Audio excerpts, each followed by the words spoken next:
Abra sua Bíblia comigo em João 14, versículos 1 e 2.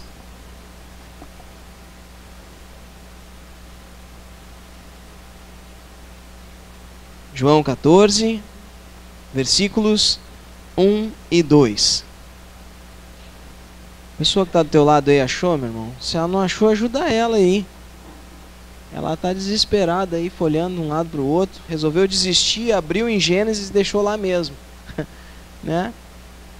Achou? João 14, versículos 1 e 2. Diz o seguinte: Não fiquem aflitos, creiam em Deus e creiam também em mim. Na casa do meu pai há muitos quartos e eu vou preparar um lugar para vocês. Se não fosse assim, eu já lhes teria dito. Irmão, como nós falamos na semana passada, e rapidinho, recapitulando, nós estamos falando de uma realidade em que Jesus começa a preparar os discípulos para a sua ida para o céu, para a sua morte, aliás, para o enfrentamento da cruz. Ele começa a dizer para os discípulos que ele sim vai precisar ser traído, ser morto, ser pregado em uma cruz totalmente injustamente, para que assim se cumpra a vontade do Pai. E a vontade do Pai é que a natureza gloriosa do Filho, a natureza gloriosa do Pai seja revelada no Filho. E isso causa um alvoroço em meio aos discípulos. Pensem comigo. Homens simples são convocados por aquele que começa a apresentar alguns sinais. Mas o maior sinal que ele apresenta é a compaixão. É a forma com que ele se relaciona com as outras pessoas. A forma com que ele não sente nojo ou desprezo daqueles que são doentes ou menos favorecidos, muito menos daqueles que cometem pecados. E ele sempre está disposto a estender a sua mão para ajudá-los. Aquele que é leproso já não é mais um maldito de Deus, mas sim é alguém em quem se manifesta a glória de Deus através da cura. Aquela que antes seria apedrejada até a morte, ela é sim o alvo da misericórdia de Deus com o perdão. Aquele que antes viveria uma vida inteira pedindo esmola por causa de uma deficiência, ele começa a ser sim, retomar a sua dignidade porque é curado em nome do próprio Cristo. Essa realidade mudou a vida daqueles discípulos. Muita gente seguia a Cristo, porém, ele escolheu 12 para andar junto com eles. Esses 12, fica à vontade aí, pessoal, vão sentando, né? Chegou, recém começou a mensagem, né? Porque o louvor já foi, não tem problema. Esses 12 foram conhecidos por todos nós. Entre esses 12 existia Pedro, aquele mais impulsivo, que cometeu várias e várias circunstâncias, episódios em que deixou Jesus, de certa forma, até mesmo perplexo com a sua forma direta e sem pensar de responder e de agir. Mas alguns um pouco menos conhecidos, ou conhecidos por momentos muito mais reprováveis do que momentos legais e interessantes. Como o que nós falamos na semana passada, que era... Quem estava aqui semana passada? Ai, Jesus. Estava aqui. De quem é que nós falamos semana passada? Tomé. Tomé é conhecido por quê? Por ser incrédulo, por não acreditar, por ter que ver para crer. Inclusive existe a expressão, eu sou que nem São Tomé, né? Eu tenho que ver para crer. E Jesus disse para ele: Tomé, bem-aventurados aqueles que não viram e creram. Porque Tomé não acreditou que Jesus tinha voltado. Ele teve que tocar nas chagas de Jesus. Mas Tomé também praticou uma pergunta que fez toda a diferença nesse cenário que nós estamos falando aqui hoje. Jesus olha para os discípulos e diz o seguinte: não fiquem aflitos, creiam em Deus, creiam no Pai e creiam também em mim. Olha para a pessoa que está do teu lado. Barbada isso aí, né, irmão? É só dizer, não fica aflito. Diz para ele, não fica aflito. Pronto. Diz assim para ficar mais fácil: crê em Deus, crê também em Jesus. Para ficar mais bonito com palavra de crente, fala assim, irmão. Diz assim, irmão. Se é um homem, diz assim, varão de Deus, né? Se é uma mulher, diz varoa. Varoa é horrível, né? Diz assim, não se turbe o vosso coração. Credes em Deus, credes também em mim. Na casa de meu pai há muitas moradas. Irmão, isso Jesus está falando para 12 discípulos que estão em colapso. Por quê? Porque aquele cara que eles estavam seguindo, que eles resolveram abandonar a vida toda deles para seguir, resolveu dizer o seguinte: vou morrer. Vou morrer. Só que para eles, esse discípulo, esse Messias, esse Deus, esse Jesus, seria aquele cara que viria e resolveria todos os problemas dele. Até porque era assim que estava funcionando.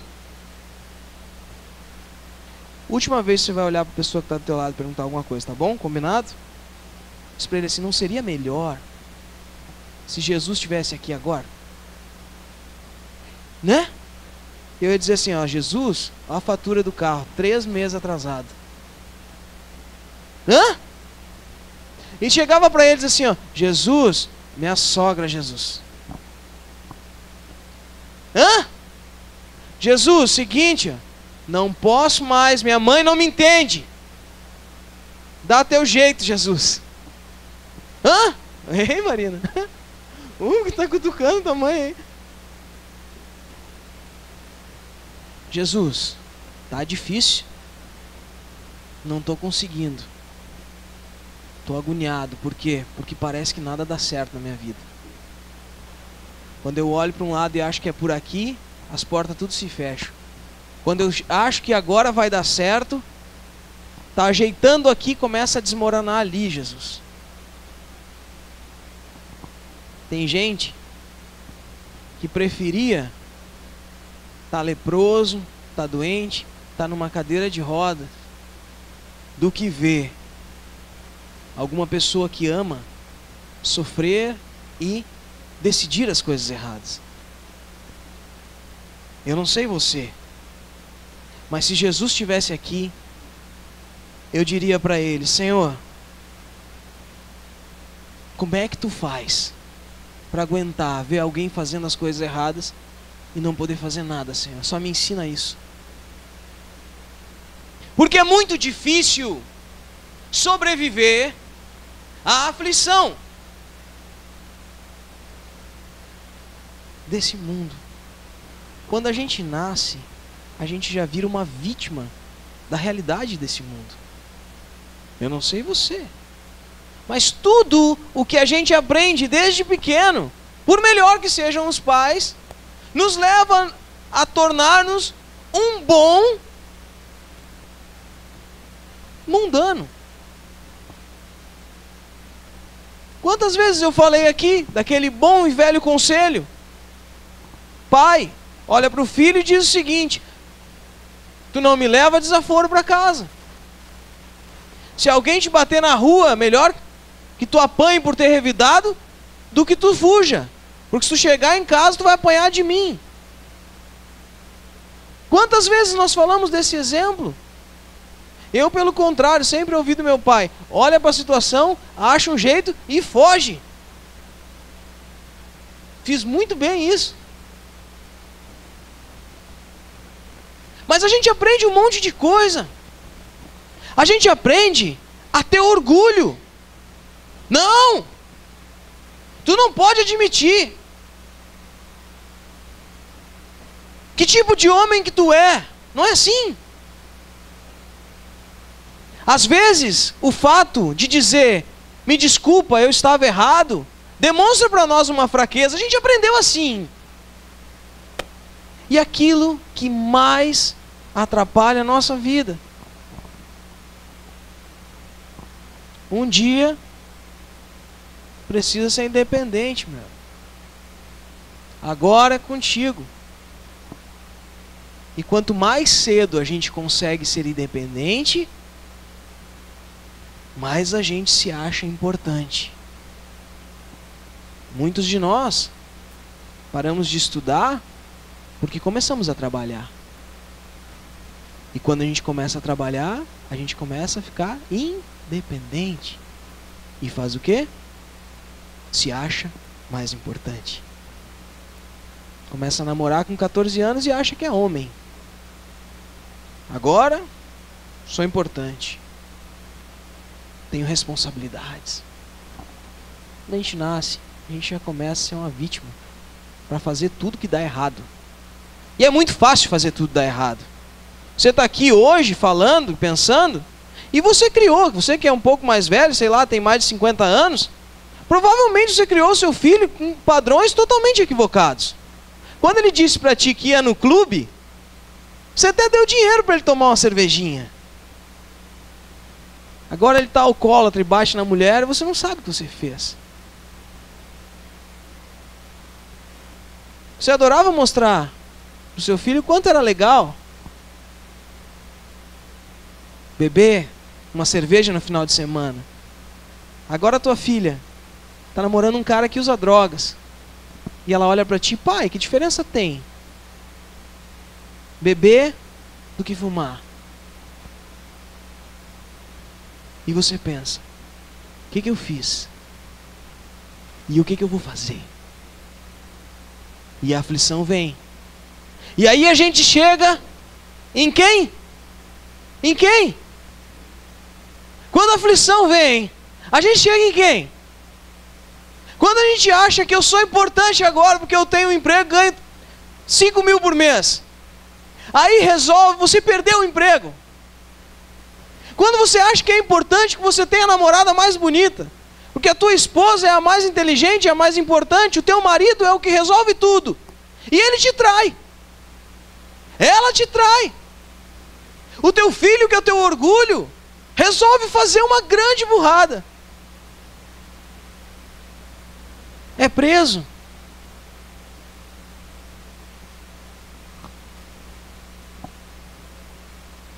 Aí,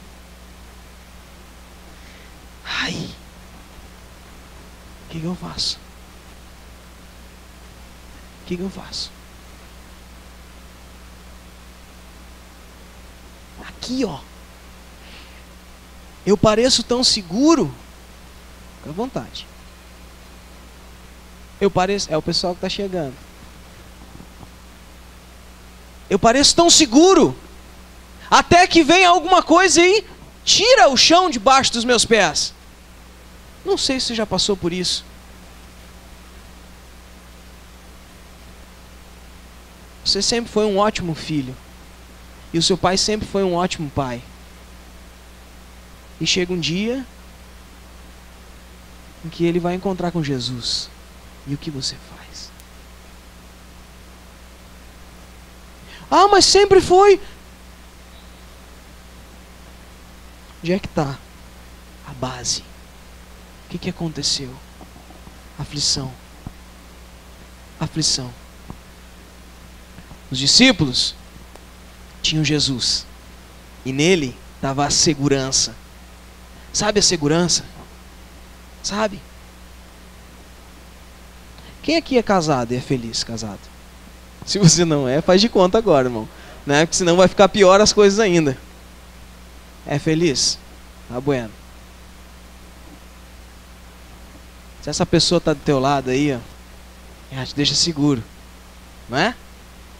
Ela te deixa seguro. Para você, ela é, você é, aliás, para ela, você é o cara mais bonitão que tem. Não importa essa barriguinha que está saindo para fora das calças. Não importa, cara. Sabe? Não importa. Não importa isso daí. Sabe aquele monte de coisa que se preocupou a vida inteira? Não importa isso daí. Porque ela olha para você e vê segurança. Eu sei quem é esse aqui que está do meu lado. Olha só que homem lindo, hein? Leandro, tá entendendo o que eu estou falando? Vai chegar lá, gurizada. Fica tranquilo. Mas você tem a mãezinha, né? Que sempre acha você bonito também. Mas o que acontece? Essa segurança de quem está do teu lado, essa segurança. Contei esses dias o exemplo da piscina do iate e do pai me ajudando, né? Eu não vou repetir. Se você quiser ouvir coisas da minha vida também, tem em todas as pregações, né? Do grande momento da libertação das boias de braço na piscina do iate. E quando a gente entende que tem alguém na nossa volta, alguém perto da gente que nos dá muita segurança, a gente encara a vida de uma forma diferente, sim ou não? Só que quando essa pessoa se ausenta por algum motivo, isso causa um alvoroço na nossa vida. Quer ver? Tem pessoas que nunca se recuperaram de uma viuvez. Nunca se recuperaram. Tem pessoas que nunca se recuperaram de se tornar órfão. Sabe? Nunca se recuperaram. Que até hoje não encontram ainda uma base firme. Tem gente que termina um relacionamento e vive totalmente perdido.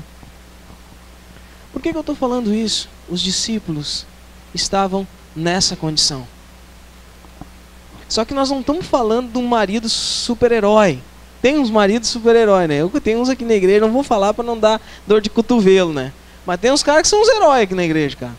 Bah, que faz cada coisa que eu penso assim, meu Deus do céu, quando eu crescer eu quero ser assim, né? Nós estamos falando de Jesus, cara. Toda a base da nossa fé estava com eles. Aí Jesus diz para eles: não fiquem aflitos, creiam em mim. Eu vou preparar um lugar para vocês, e depois que eu procurar, depois que eu conquistar esse lugar, depois que eu for preparar esse lugar, eu vou voltar e vou buscar vocês. Tá, mas e vocês conhecem o caminho para onde eu vou, mas que caminho é esse? Como assim, Jesus? Disse Tomé, como assim? Eu não sei que caminho é esse, não gostei dessa história e não quero que o senhor vá embora. Não vai, não vai, não vai. Tomé. Jesus disse para ele: ah, Tomé, como assim? Qual caminho?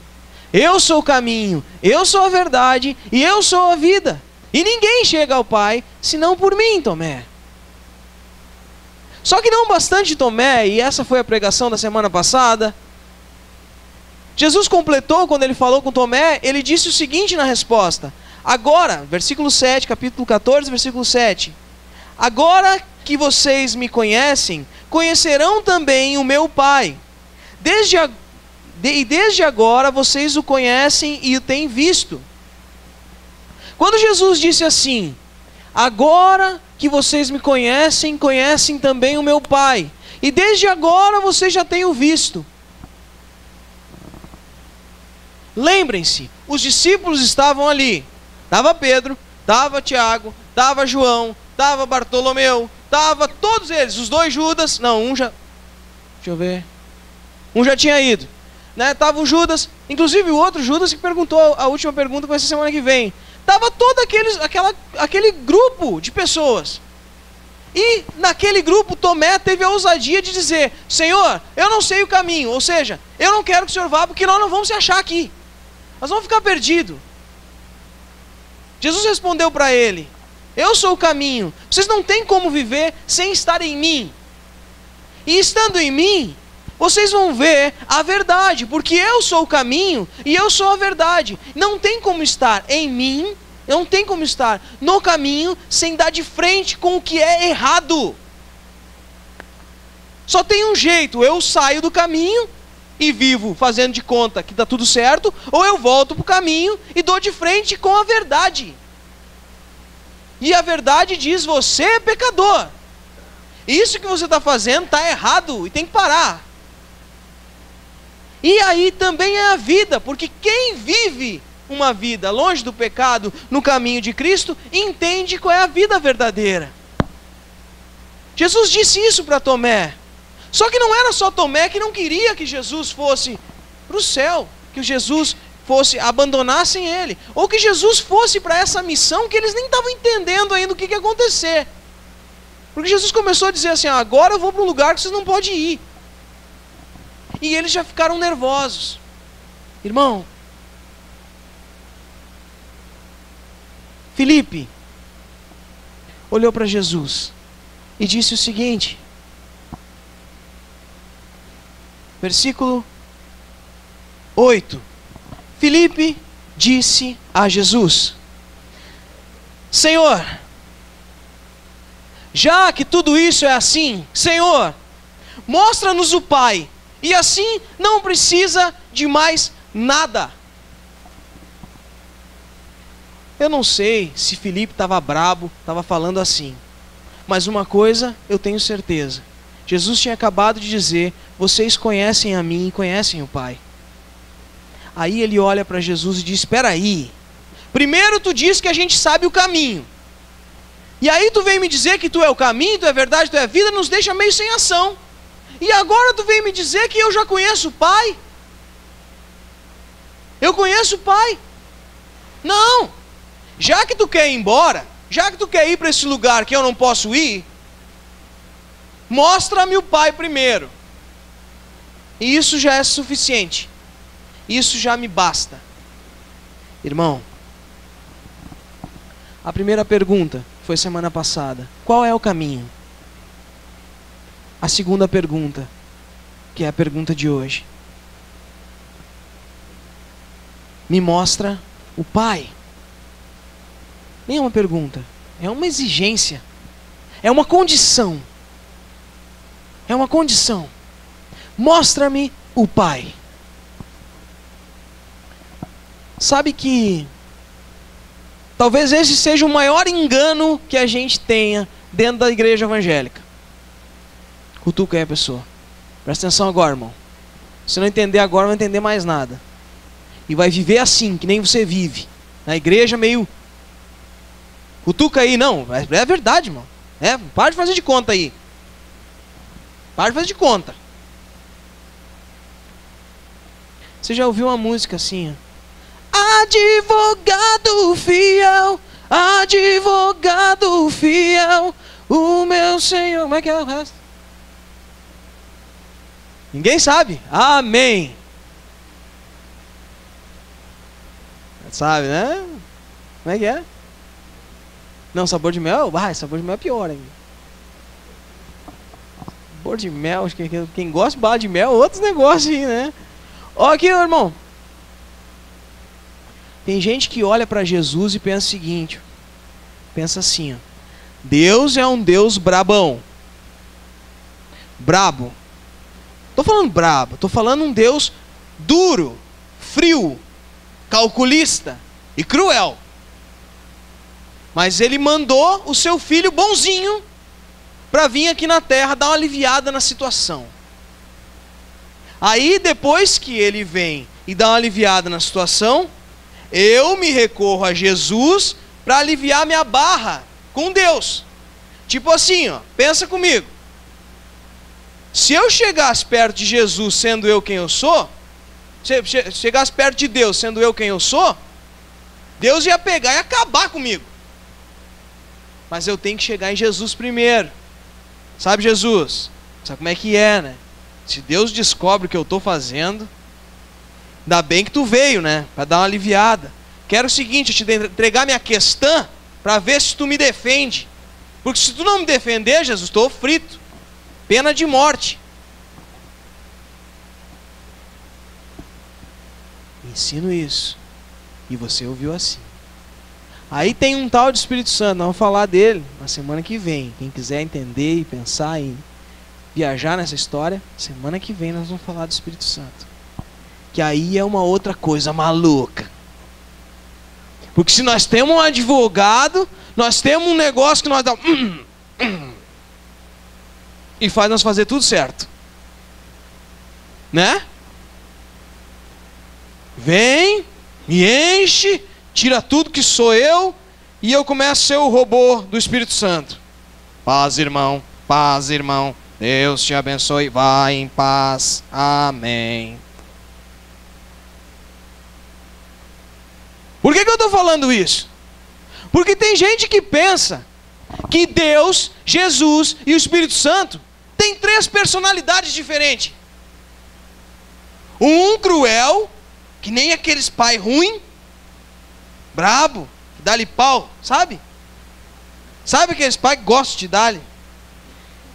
Outro, um bonzinho, que todo mundo passa por cima.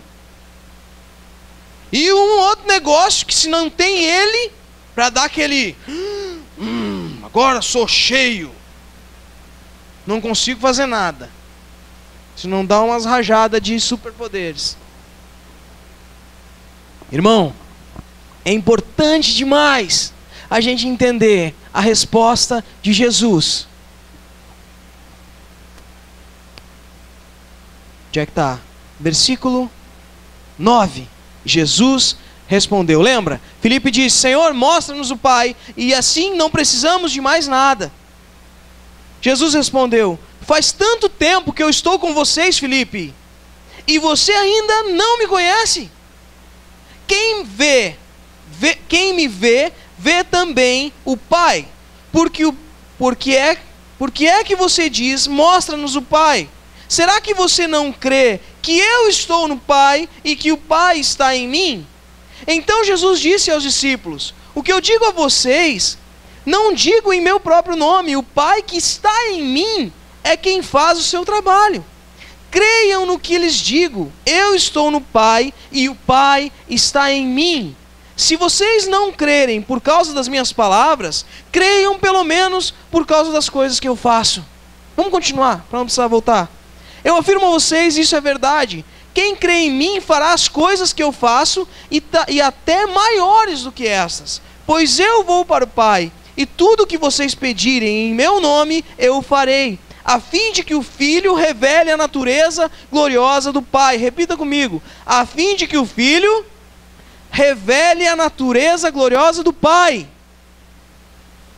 E eu farei qualquer coisa que vocês me pedirem em meu nome. Aí a bagunça vira completa.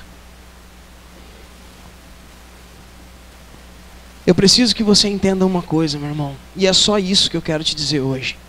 Deus está me tratando para não ficar falando de tudo que diz nessa história. Eu estou tentando trazer de pedacinho em pedacinho.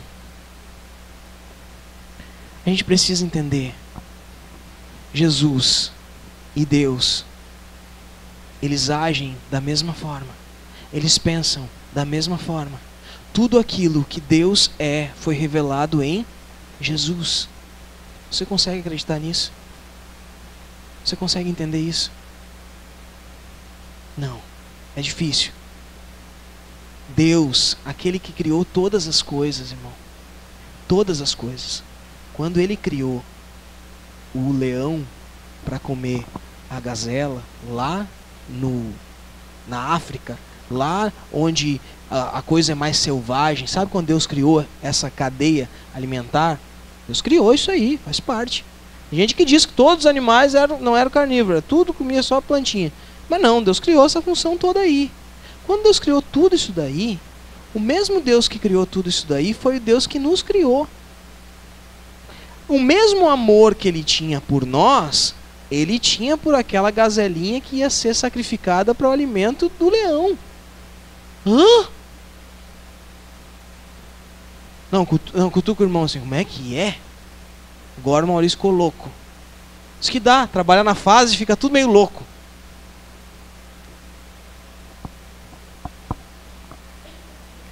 Às vezes, para que alguém sobreviva, outros têm que... Hã? Não ouvi. Para que alguém sobreviva, outros têm que morrer. Você comeu churrasco hoje, irmão? Quem comeu churrasco aí? Quem é que tá bem na foto? Eu não comi hoje. Hoje comi uma massa que a mãe me deu lá. Pá, frango ainda. Puxa vida. Eu gosto, né? Com ervilha. Quem é que comeu churrasco, irmão? Olha aí. Opa! Tinha uma costelinha? Maminha? Tinha maminha? Não. Qual costelinha? Salsichão? Salsichão eu acho que tem carne ali também, né? Mas aquela costelinha veio de um boizinho, uma vaquinha, que era tão bonitinha quando nasceu, né? Mas morreu. E você comeu.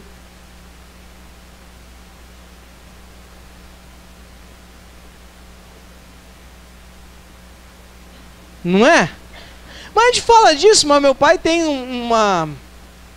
Como é que chama, pai? Uma horta suspensa lá em casa, muito legal, ecológica, bacana. E quando a gente corta aquela alface lá para comer, ela era vida. E ela morre também, e eu como. Faz parte. Não como tanto alface quanto deveria. Quanto eu como as outras coisas.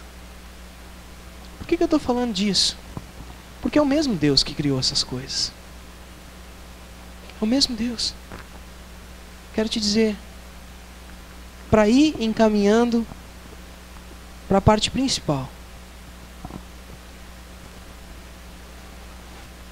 O mesmo que vê a Cristo, vê a Deus. A importância disso é fundamental, porque o discípulo, o Filipe, que aqui estava, ele junto com os outros, ele não queria que Jesus fosse à cruz. Ele queria manter a segurança que ele tinha em Cristo.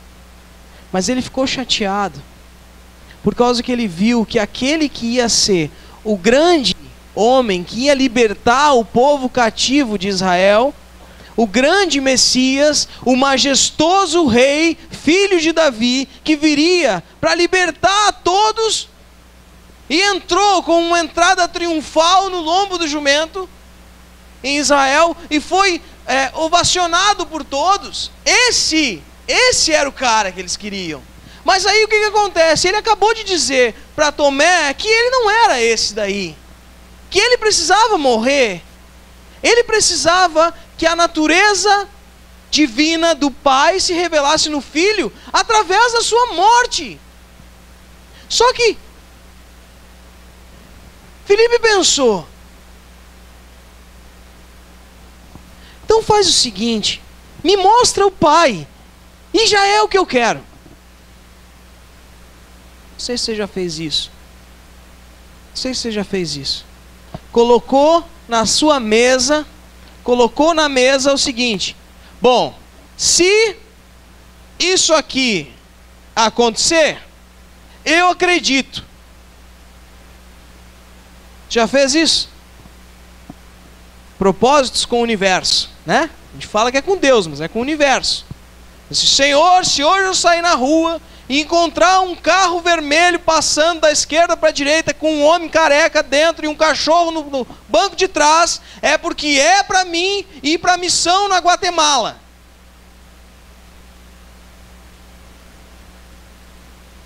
Aí pensa que as coisas são assim. E aí aparece um carro, um cara careca e um cachorro no banco de trás.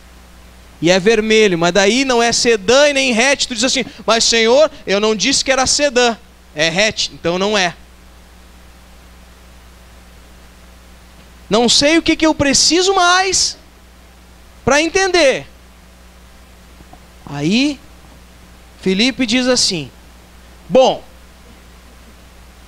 se as coisas são como o Senhor disse que são, se eu tenho que te seguir, se eu tenho que seguir a esse caminho que é complicado, que não é o que eu queria, é um caminho de humildade, é um caminho de sujeição, é um caminho de sacrifício, é um caminho de abrir mão da minha vontade. Se é vivendo que nem tu está vivendo que eu tenho que viver, até vivo, só que pelo menos eu quero saber quem é o Pai, porque se o Pai é que nem tu, eu tô legal. Porque se o Pai é assim, não, eu quero um Pai brabão. Eu quero um Pai que bote as pessoas no seu lugar. Eu quero um Pai que pegue esses pecadores, né, e mande para o inferno de uma vez, porque eles ficam atrapalhando a nossa vida. Eu quero que pegue tudo e bote num balaio. Esse Pai aí eu quero ver. Porque eu penso que Jesus é um Jesus que passou um monte de coisa para revelar um Pai que é um ditador cruel, poderoso, Sabe por quê, irmão, que eu penso isso? E não sei se você não pensa também. Porque a gente inventa um Deus. Cutuca o irmão, presta atenção, irmão. A gente inventa um Deus. Igor, a gente inventa um Deus. Sabe como é que é o Deus? Colorado. Né? Colorado. Capita. Braçadeira. Chega no Grenal, resolve. Bota a bola lá e mete na gaveta. Isso é o Deus. Que Deus, que dá-lhe... Opa, não.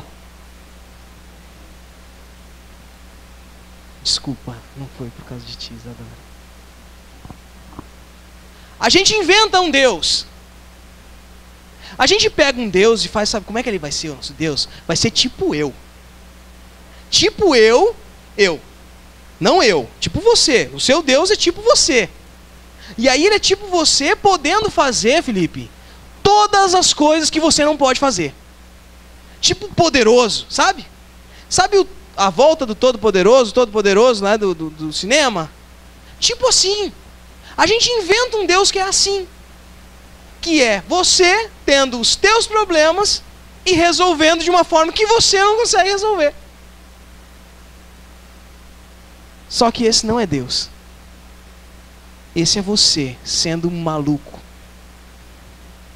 pensando que tudo gira em torno de você.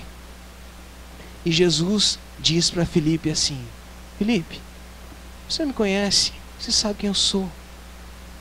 Quem me vê, vê o Pai. Não tem outro jeito. Pai, Filho e Espírito são um só. Um só. Felipe, se você entender o que eu estou falando e viver em meu nome, ou seja, e entender e viver conforme essa realidade, debaixo do jugo e da sujeição a esse Deus, que é um Deus bom, que é um Deus que tem paciência, que é um Deus que é caloroso, que é um Deus, sim, que perdoa o pecador, que é um Deus, sim, que tem misericórdia de você. Esse Deus aqui, se tu entender e viver em meu nome, que sirvo e que represento a esse Deus, você vai fazer o que eu faço, inclusive coisas maiores ainda. Mas é em meu nome. Porque quem vê a Deus, vê também a mim. Lembra da história do leãozinho? Quem é esse Deus? E como ele resolve as coisas, irmão? Como ele resolve as coisas?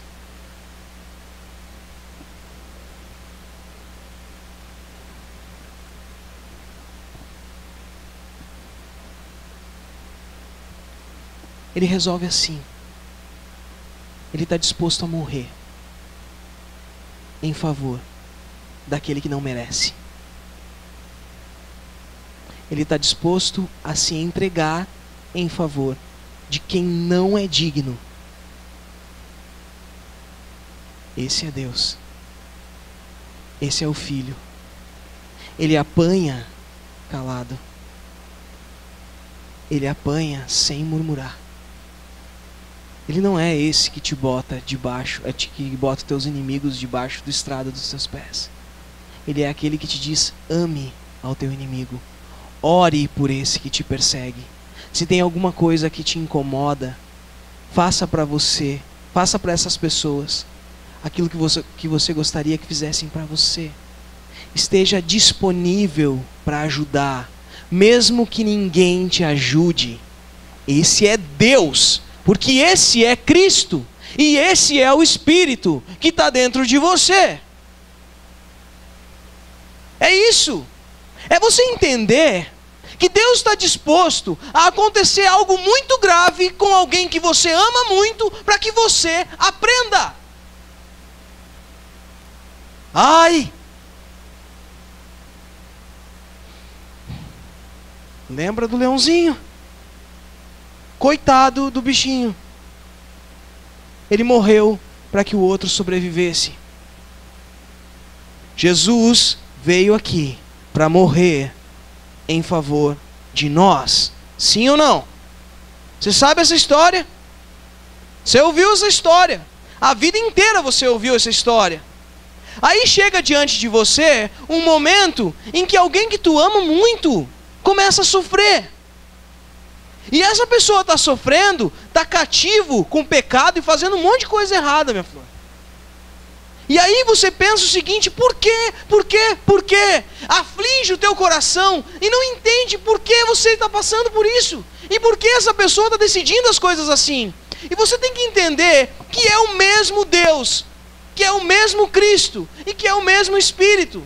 E Deus está permitindo que algo aconteça com essa pessoa que você ama muito e que não merece, para que você quebrante o seu coração. Porque você precisa sobreviver, e para que um sobreviva, ele está disposto a sacrificar o outro. Esse é Deus, antes, durante e depois.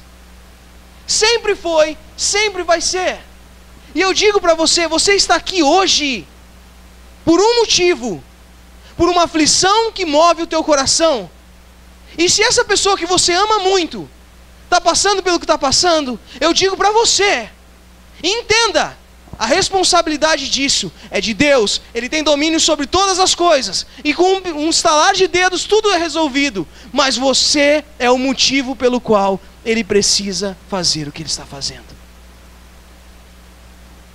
É o mesmo Deus. É o mesmo Deus. Ele não é o Deus maluco que você pensa que Ele é, que quer resolver a tua ação na justiça. Ele não é o Deus egocêntrico que precisa que você passe horas e horas de joelho dizendo santo, santo, santo. Ele quer que você seja santo. Porque Ele é o mesmo. Ele é o Cristo. Deus, Ele não é mau, mas Ele é justo. E é o mesmo que se viu em Cristo. Cristo se entregou Ele mesmo em nosso favor.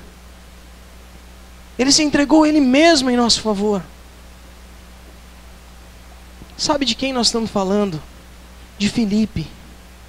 Não é esse Filipe aqui da igreja, ou Filipe, teu parente. Todo mundo tem um parente Filipe, né? Todo mundo tem um parente Filipe, né? Tem uns que é Fê, outros é Fi. Da Bíblia é Filipe. Esse Filipe aqui, ele ouviu isso de Cristo. Ele entendeu. Quando Jesus orou por eles, pelos apóstolos, e disse: em meu nome vocês vão expulsar demônios. Em meu nome vocês vão fazer sinais e maravilhas. Em meu nome vocês vão viver a partir de agora. Mas ele não queria perder a segurança de estar do lado do mestre. Mas quando o mestre disse para ele o seguinte: Filipe, eu e Deus somos o mesmo. Você não precisa que eu te mostre a Deus, porque você está vendo quem é Deus. A natureza gloriosa do Pai se revela no Filho. Jesus, Ele é quem a gente precisa entender que Ele é. Sabe o que aconteceu com Filipe? Quem é que lembra da história principal de Filipe na Bíblia? Quem é que lembra? Lembra? O que aconteceu com Filipe? Ó, estava aqui assim, daqui a pouco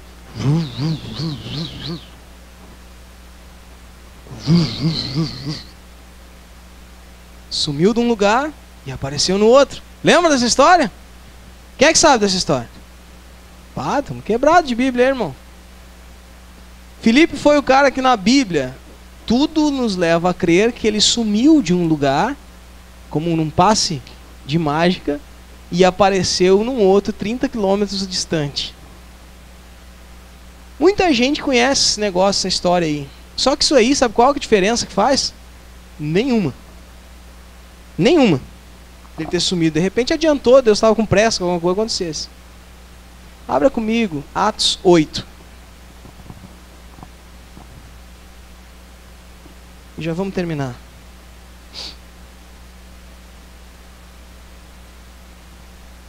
Atos 8.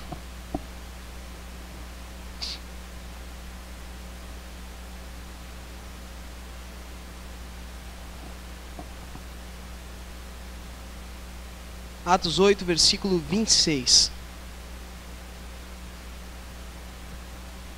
Filipe, ele ouviu um chamado de Deus que o levou a uma cidade chamada Samaria. Essa cidade, esse povo de Samaria, ele era um povo que vinha de uma descendência judaica, mas eles tinham misturado um pouco do que era a religião e daquelas coisas que eles acreditavam. Filipe foi o responsável por anunciar o evangelho para aquele povo.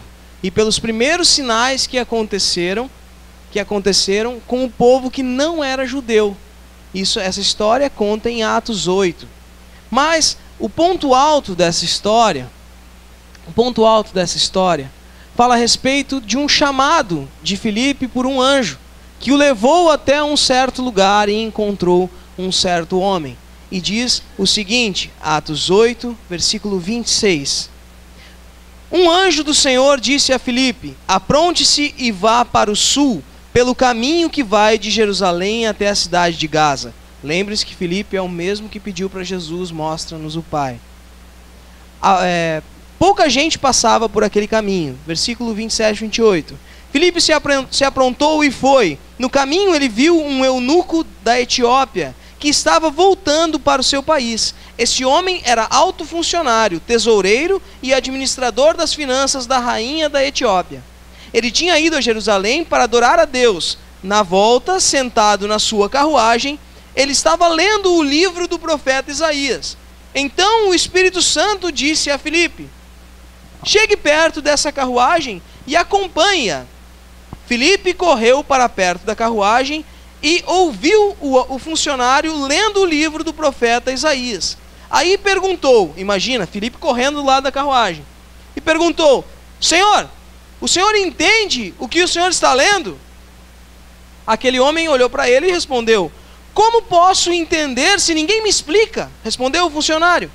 Então convidou Filipe para subir e sentar-se com ele na carruagem. A parte das escrituras que o funcionário estava lendo era esta, preste atenção nessa parte. Ele era como um cordeiro que é levado para ser morto. Era como uma ovelha que fica muda quando cortam a sua lã. Ele não disse nada, foi humilhado e foram injustos com ele. Ninguém poderá falar a respeito da descendência dele, já que sua vida na terra chegou ao fim. O funcionário perguntou a Filipe: por favor, me explique uma coisa. De quem é que esse profeta está falando isso? É dele mesmo ou é de outro? Então, começando com aquela parte das escrituras, Filipe anunciou ao funcionário a boa notícia a respeito de Jesus. Quando estavam viajando, chegaram a um lugar onde havia água. Então o funcionário disse: veja, aqui tem água. Será que eu posso ser batizado? Filipe respondeu: se o senhor crê de todo o coração, é claro que pode. E o funcionário disse: sim, eu creio. Creio no quê? Creio que Jesus é o Filho de Deus. Então mandou parar a carruagem. Os dois entraram na água e Filipe o batizou ali. Quando eles estavam saindo da água, o Espírito do Senhor levou Filipe embora. O funcionário não viu mais Filipe, porém continuou a sua viagem cheio de alegria. De repente, Filipe se encontrou na cidade de Azoto e seguiu viagem anunciando o evangelho por todas as cidades até chegar a Cesareia. Irmãos, para que a gente entenda o final dessa mensagem,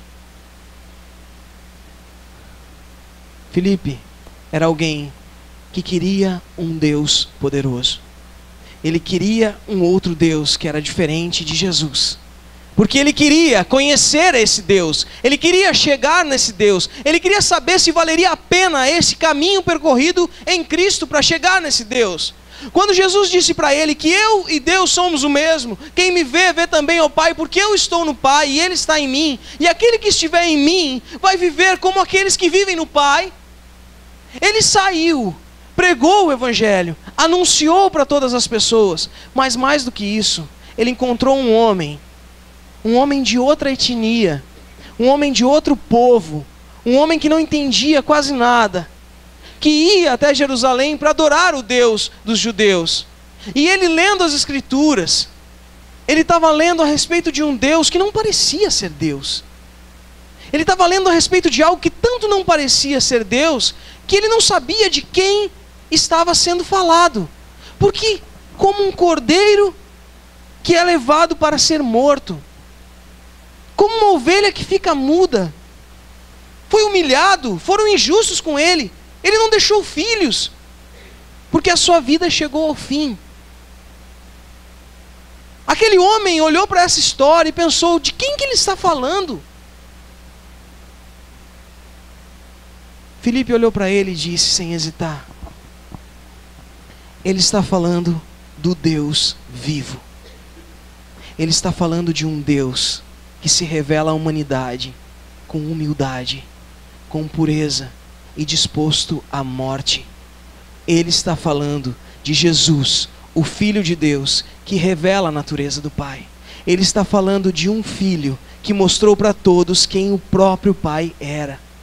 Ele está falando de todo um povo que ouviu a respeito de um Deus que era mau e cruel, que punia, e que aqueles que chegassem a perto dele eram consumidos pela santidade da sua presença.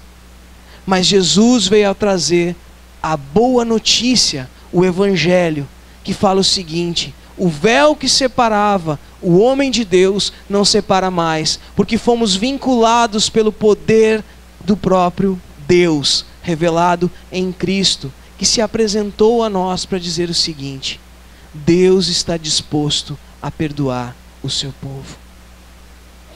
Deus está disposto a justificar o seu povo. Deus está disposto a ser morto pelo seu povo. O próprio Deus se revelou no Filho, dizendo o seguinte: eu vou morrer por vocês. Eu vou ser humilhado. Eu vou ser condenado injustamente. Eu vou ir ser maltratado, chicoteado e morto por causa de vocês. Só que vocês vão fazer parte da glória. Mas só faz parte da glória futura aquele que entende que é parte do sofrimento presente. Aquele que entende que aqui, nesse momento, aqueles que vivem em Cristo, no caminho de Cristo, fazem coisas maiores do que Jesus. Olha para a pessoa que está do teu lado. Maior do que Cristo. Ele morreu por mim. Ser maior que Cristo é pelo menos morrer por alguém. A gente fala de coisas maiores, o cara fica pensando, vou multiplicar pão também, vou transformar água em vinho. Mas eu quero ver você morrer por quem você não ama. Já é difícil morrer por quem a gente ama. É difícil entender que a gente está nesse mundo aqui com um propósito: viver em nome de Jesus. Dona Zoni, viver em nome de Jesus é defender essa família. Sabe? Lá em casa a gente tudo se quebra, pau. Porque é família, né? Acontece em todo lugar, né? Não sei se é assim lá. Não se quebra assim, né? Mas estamos sempre com um probleminha. Mas mexe com a nossa família. Deixa eu ver se nós não se defendemos. Você tem pai? Tem? Que bom, cara. Aproveita. Se alguém está falando do teu pai, hã? Como assim? Do meu pai falo eu. Do meu pai falo eu. Ó, fica à vontade. Do meu pai falo eu. Quem é que gosta da empresa que trabalha? Ai, tá difícil, né, irmão? Eu até gosto da minha. Pastor você gosta também, né, pastor? Né? Como assim vou botar um purificador de água em casa? Hã? Um dia eu falei pro pastor orgulhoso, tinha comprado um purificador de água, e ficou bravo comigo. Não estou brincando. Não usei mais, pastor.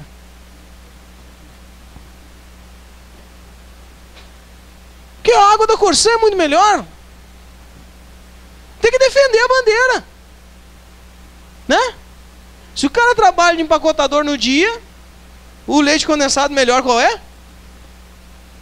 O Moça. Não. Não!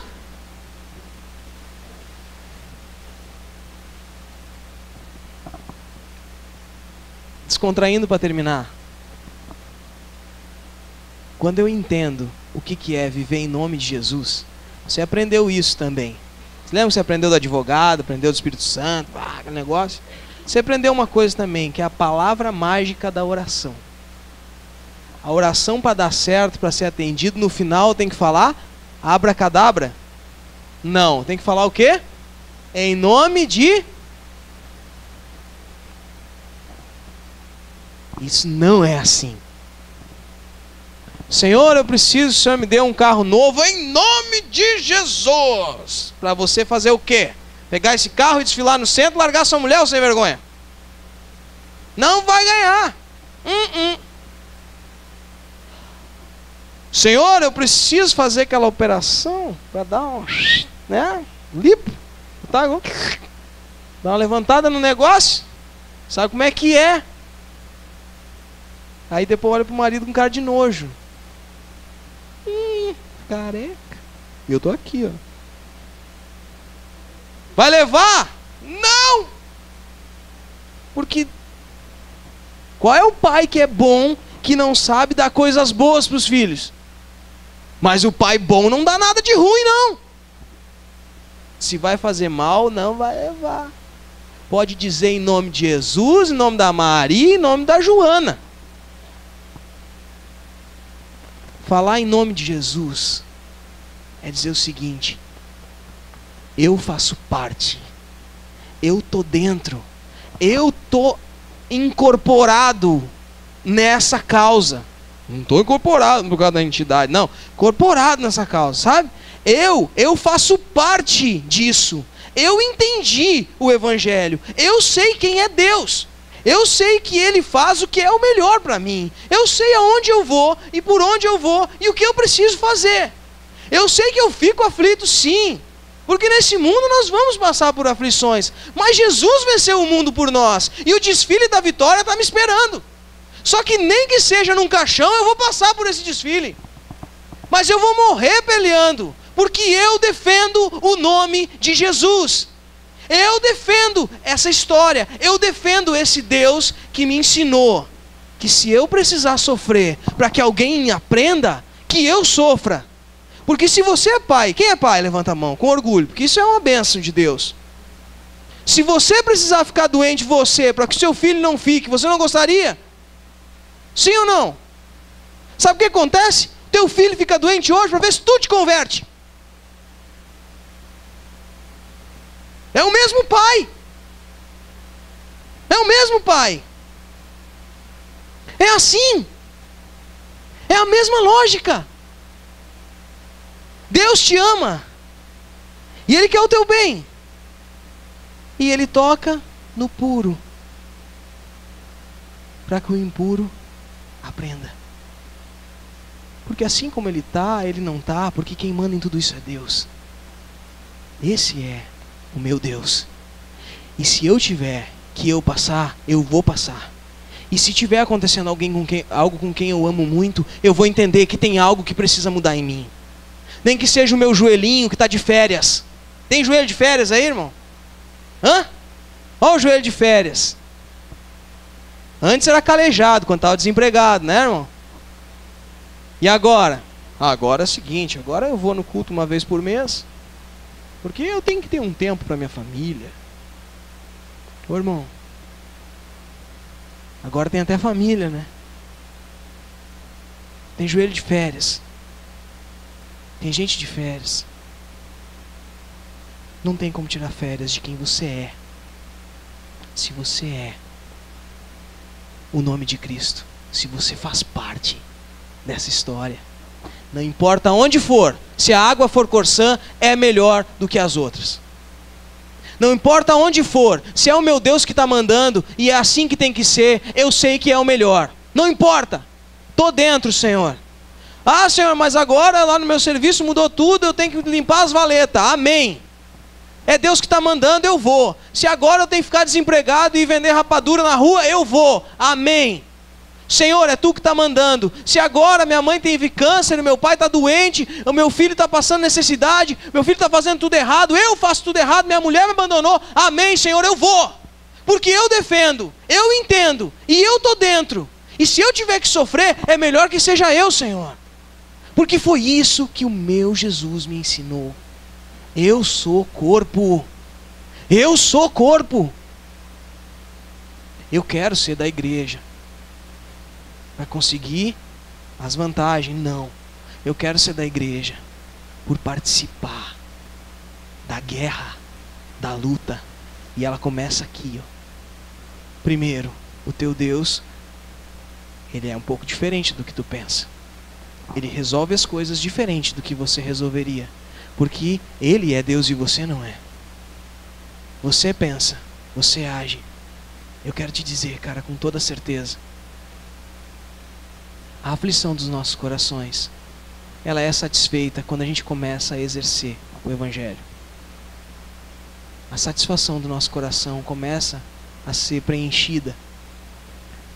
Sabe aquele lance que parece que a vida não faz sentido, irmão? Sabe quando tudo parece que tem um pedacinho que está faltando?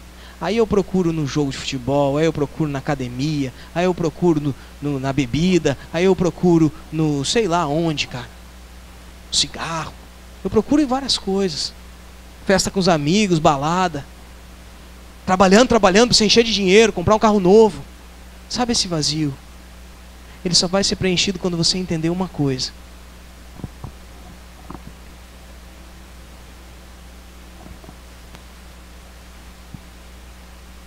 Meus filhos, não vou ficar com vocês por muito tempo.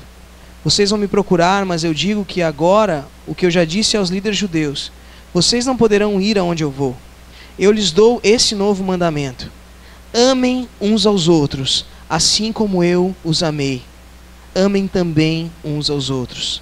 Se tiverem amor uns pelos outros, todos saberão que vocês são meus discípulos. Quando você começar a entender, presta atenção. Quando você começar a entender que você só vai ser satisfeito, aquele vazio só vai ser satisfeito quando você começar a se doar pelas pessoas que estão na tua volta. E você experimentar, porque de arrancada isso parece estranho. Você experimentar isso, preocupar com as pessoas que estão na tua volta e resolver usar a tua vida para fazer com que essas pessoas entendam a verdade e sejam mais felizes e sejam libertas. Tudo vai mudar. E as coisas que Jesus fez serão manifestadas na tua vida. E a tua vida vai servir para manifestar a natureza gloriosa do Pai, se revelando em você, que é um filho amado dele. O mesmo Pai que se apresentou no Filho, que se apresentou no Espírito que está em você, é manifesto na tua vida. E as pessoas não conseguem estar perto de você sem entender que existe alguém disposto a morrer por elas. E o amor que você sente pela tua família começa a se espalhar. E os teus amigos começam a ser contagiados. Os teus vizinhos começam a ser contagiados. Aquele filho, aquela pessoa que está na tua volta, que parece que nada adianta, começa a ser contagiado. E tudo começa a fazer sentido. E aquilo tudo que você fazia antes para encontrar satisfação, começa a ser deixado de lado, porque o que você está fazendo agora, isso sim, traz um regozijo na tua alma. E você vive, porque você está no caminho. A verdade foi revelada para você. E essa é a vida.